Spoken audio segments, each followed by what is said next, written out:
The U.S. and its allies will do anything they can to prevent authentic democracy in the Arab world. The reason is very simple. Across the region, an overwhelming majority of the population regards the United States as the main threat to their interests. In fact, opposition to U.S. policy is so high that a considerable majority think the region would be more secure if Iran had nuclear weapons. In Egypt, the most important country, that's 80%. Similar figures elsewhere.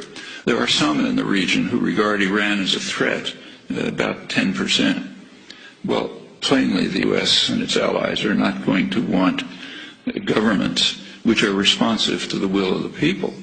If that happens, not only will the U.S. not control the region, but it'll be thrown out. What about Egypt, most important country, but not a major center of oil production?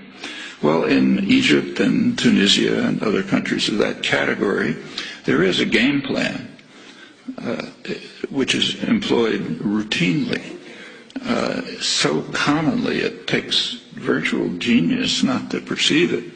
But when you have a favored dictator, for those of you who might think of going into the diplomatic service, might as well learn it.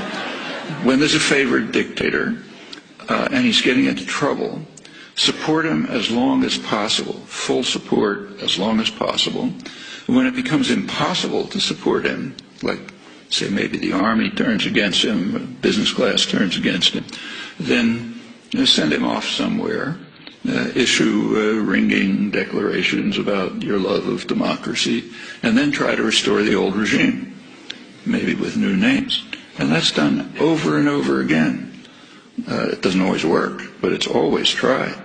Somoza, Nicaragua, Shah in Iran, Marcos in the Philippines,